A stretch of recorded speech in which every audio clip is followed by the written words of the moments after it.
اعوذ باللہ السمیع العلیم من الشیطان الرجیم بسم اللہ الرحمن الرحیم۔ اخلاص، خزینۃ الحدیث، حدیث 22، صفحہ نمبر 38۔ حضرت امیر المومنین ابو حفص عمر بن الخطاب سے روایت کرتے ہیں کہ میں نے نبی اکرم صلی اللہ علیہ وآلہ وسلم کو فرماتے سنا کہ انما الاعمال بالنیات، بے شک اعمال کا دار و مدار نیتوں پر ہے، اور ہر ایک کے لیے وہی ہے جس کی اس نے نیت کی۔ بس جس کی ہجرت اللہ اور اس کے رسول کے لیے ہوگی تو اس کی ہجرت اللہ اور اس کے رسول کے لیے ہوگی، اور جس کی ہجرت دنیا کے حاصل کرنے یا کسی عورت سے نکاح کے لیے ہوگی تو اس کی ہجرت انہی مقاصد کے لیے شمار ہوگی۔ یہ حدیث اصلاح و تربیت کے باب میں نہایت اہم ہے۔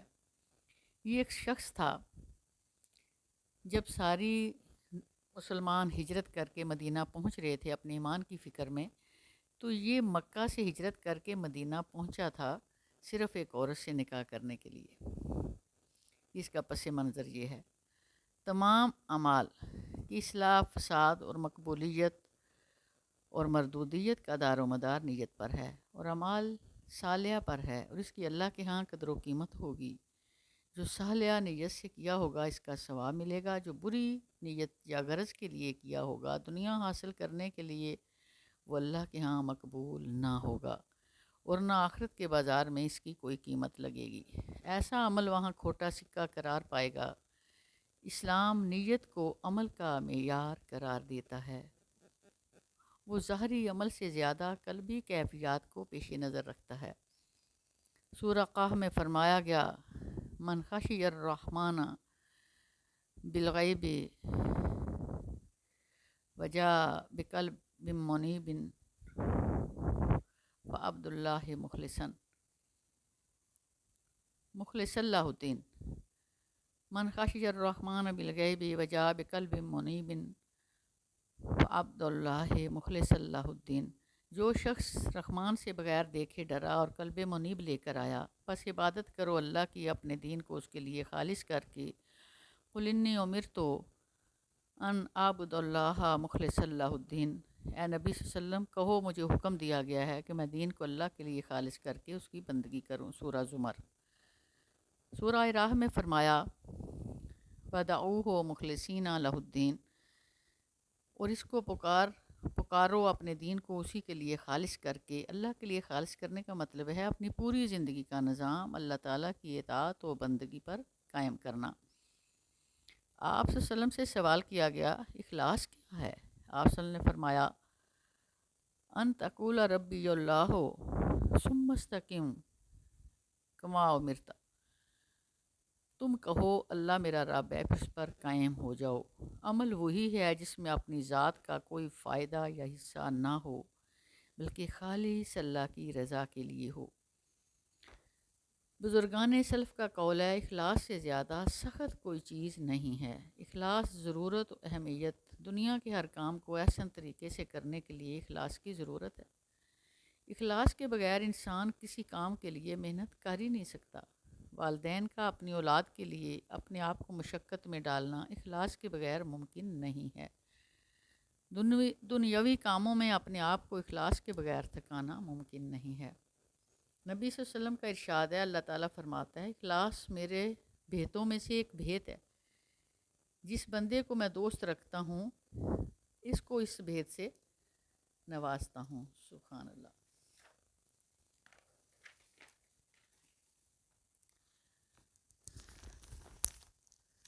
نبی صلی اللہ علیہ وآلہ وسلم کا ارشاد ہے کہ اے معاذ، اخلاص کے ساتھ عمل کرنا، تھوڑا عمل بھی تجھے کفایت کرے گا۔ ایک بزرگ کا قول ہے، اخلاص سے رہ تاکہ تجھے خلاصی نصیب ہو۔ اسلاف کا قول ہے، علم بیج کی مانند ہے، عمل کھیتی کی مانند ہے، اور اخلاص پانی کی مانند ہے۔ کسی پودے کو لگا کے پانی نہیں دیں گے تو وہ تو خشک ہو جائے گا۔ ایک شخص کا واقعہ کہ کشتی میں جہاد کے لیے جا رہا تھا، اس کے ساتھی کوئی چیز بیچنے لگا تو اس کے دل میں خیال آیا کہ میں خرید لوں، کام میں لے آؤں گا، یا بیچ کر نفع کما لوں گا۔ رات خواب میں 2 فرشتوں کو دیکھا کہ نام لکھ رہے ہیں، فلاں جہاد کے لیے آیا، فلاں ذاتی نفع کے لیے آیا، اور مجھے دیکھ کر کہا اسے لکھو کہ تجارت کے لیے۔ میں نے کہا اللہ کا خوف کریں۔ میں نے کہا فلاں چیز سے تیری کیا غرض تھی؟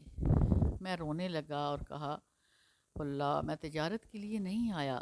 دوسرے نے کہا اس طرح لکھ لو کہ فلاں آیا تو جہاد کے لیے تھا، راستے میں نفع کی غرض سے چیز خرید لی، پھر اللہ تعالیٰ کو جیسے منظور ہوگا اس کے ساتھ برتاؤ کریں گے۔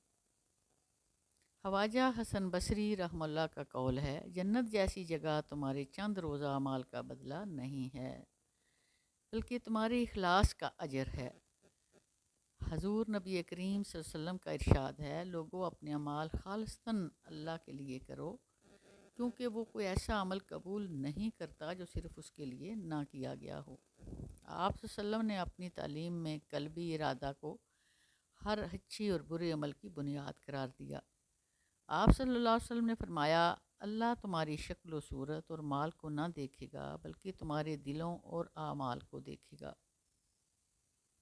اور یہ نیت بڑا سینسٹیو میٹر ہے جو اللہ تبارک و تعالیٰ نے ہر فرد کے اندر فٹ کر دیا ہے۔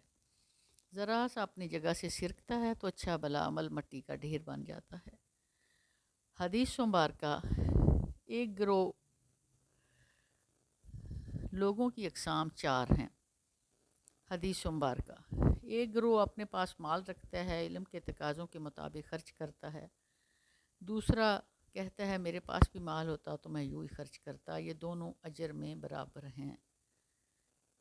تیسرا، اس کے پاس علم نہیں ہے، مال ہے، وہ مال کو بے جا خرچ کرتا ہے۔ چوتھا شخص جس کے پاس نہ علم ہے اور نہ مال ہے، وہ کہتا ہے کاش میرے پاس بھی مال ہوتا تو میں یوں ہی بے جا خرچ کرتا، یہ گناہ میں دونوں برابر ہیں۔ استغفر اللہ۔ جنگ تبوک کے موقع پر فرمایا، مدینہ میں کچھ لوگ ہیں جنہوں نے ہمارے ساتھ سفر اور بھوک کی سختیاں برداشت نہیں کیں، وہ عذر شرعی کی وجہ سے ہمارے ساتھ نہیں آ سکے، لیکن وہ اجر میں ہمارے ساتھ شریک ہیں، کیونکہ ان کی نیت ایسی ہے جیسے ہماری۔ بنی اسرائیل کی ایک شخص کا قحط کے زمانے میں گندم کے ڈھیر پر گزر ہوا تو کہنے لگا اگر گندم مجھے میسر آ جائے تو سب فقراء کو دے دیتا۔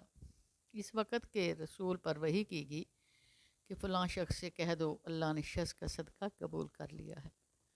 بقول علماء اکرام، پہلے عمل کی نیت سیکھو پھر عمل کرو۔ قیامت میں لوگ حشر میں نیتوں پر ہوگا۔ نیت کے بغیر عمل عبادت نہیں بن سکتا، اور عمل کے بغیر نیت عبادت ہے۔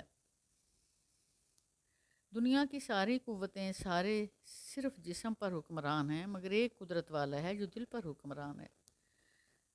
دوسرے ہمیں تمام کاموں کی اس کے سامنے جواب دہی کرنی ہے۔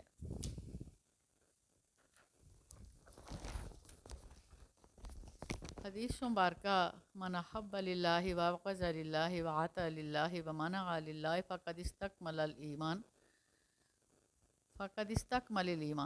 جس نے محبت کی تو اللہ کے لیے کی، جس نے دشمنی کی تو اللہ کے لیے کی، جس نے دیا تو اللہ کے لیے دیا، جس نے روک لیا تو اللہ کے لیے روک لیا، پس یقیناً اس کا ایمان مکمل ہو گیا۔ اس حدیث مبارکہ میں واضح کیا گیا کہ آدمی پورا مومن اس وقت بنتا ہے جب اس کی کیفیت یہ ہو جائے کہ اس کی دوستی اور دشمنی اور اس کا دینا اور روکنا اور جو کچھ بھی ہو خالص اللہ کے لیے ہو، نفسانی اور دنیاوی محرکات اس کے لیے ختم ہو جائیں۔ اخلاص کے فوائد و ثمرات۔ نمبر 1، اخلاص متقین کی صفت ہے۔ نمبر 2، رب کی خوشنودی کا باعث ہے۔ نمبر 3، کاموں میں قبولیت کا انحصار ہے۔ نمبر 4، دین و دنیا میں فوز و فلاح کا باعث ہے۔ نمبر 5، اللہ کے ہاں محبوبیت کا درجہ ہے۔ نمبر 6، کاموں کو ہر دل عزیزی اور شہرت نصیب ہوتی ہے۔ نمبر 7، ایسے لوگ جماعتوں اور قوموں کے محسن ہوتے ہیں، لوگ ان کے کاموں سے نسلاً بعد نسلاً فائدہ اٹھاتے ہیں۔ اخلاص نہ ہو تو نقصان کیا ہے؟ اخلاص کی خبر ریا ہے، لوگوں کو دکھانے کے لیے کام کرنا۔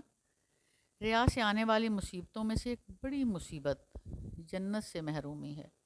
استغفر اللہ۔